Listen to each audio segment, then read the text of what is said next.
गोरी हट हट हट गोरी हट हट हट गोरी हट हट शादी भगेलो जवानी झड़ गेलो गे गोरी हट हट शादी भगेलो जवानी झड़ गेलो गे अब तोरा में ऊ नहीं रहलो अब तोरा में ऊ नहीं रहलो जे रहोगे बुआरे में गोरी हट हट हट गोरी हट हट हट गोरी हट हट शादी भगेलो जवानी झड़ गेलो गे गोरी हट हट शादी भगेलो जवानी झड़ गेलो गे अब तोरा में ऊ नहीं रहलो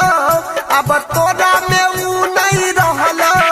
जे रहोगे पहले कुआरे में गोरी हट हट हट गोरी हट हट हट गोरी हट हट शादी भगेलो जवानी झड़ गेलो गे गोरी हट हट शादी भगेलो जवानी झड़ गेलो गे। मिक्स बाय डीजे अखिलेश दीवाना।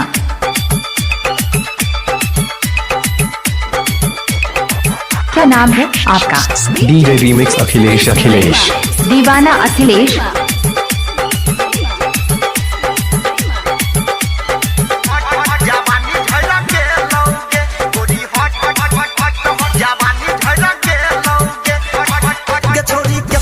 पटई बैगे हम नहीं पटबो गे हम नहीं पटबो सटब्या जे सीना से दूर दूर हटबो दूर दूर हटबो गे दूर दूर हटबो केतनो पटई बैगे हम नहीं पटबो सटब्या जे सीना से दूर दूर हटबो कतबो देखै बैगे चढ़ल जवानी तोरा दिशा नहीं पलट कतकबो तोरा दिशा नहीं पलट कतकबो गोरी हट हट हट गोरी हट हट हट गोरी हट हट शादी भगेलो जवानी झड़ गेलो गे गोरी हट हट शादी भगेलो जवानी झड़ गेलो गे अब तोरा में ऊ नहीं रहलो अब तोरा में ऊ नहीं रहलो जे रहोगे पहले कुआरे में गोरी हट हट हट गोरी हट हट हट गोरी हट हट शादी भगेलो जवानी झड़ गेलो डीजे अखिलेश राज कहाँ घर है आपका? धमार चौक। जवानी झड़ गेलो गे। अभी आप सुन रहे हैं तेनवाही से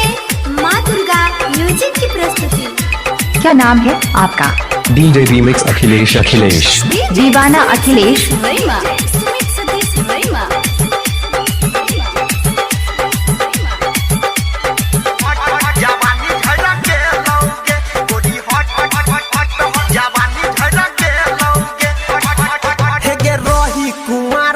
चलो दोसर बतिया गे चलो दोसर बतिया भेलो बियाह पंकज तोड़ देलको नथिया तोड़ देलको नथिया के तोड़ देलको नथिया रही कुमार जहिया चलो दोसर बतिया भेलो बियाह पंकज तोड़ देलको नथिया गायक अनिल सब बात जानै छौ हमरे संगे तू बिताबै छला रतिया हमरे संगे तू बिताबै छला रतिया गोरी हट हट हट गोरी हट हट हट गोरी हट हट शादी भगेलो जवानी झड़ गेलो गे गोरी हट हट शादी भगेलो जवानी झड़ गेलो गे अब तोरा में ऊ नहीं रहलो अब तोरा में ऊ नहीं रहलो जे रहोगे पहले कुआरे में गोरी हट हट हट गोरी हट हट हट गोरी हट हट शादी भगेलो जवानी झड़ गेलो गे गोरी हट हट शादी भगेलो जवानी झड़ गेलो गे। अगर आप भी चाहते हो डीजे सॉन्ग बनवाने के लिए संपर्क करें 93 24 13 72 38 धमार चौक चाले रोड।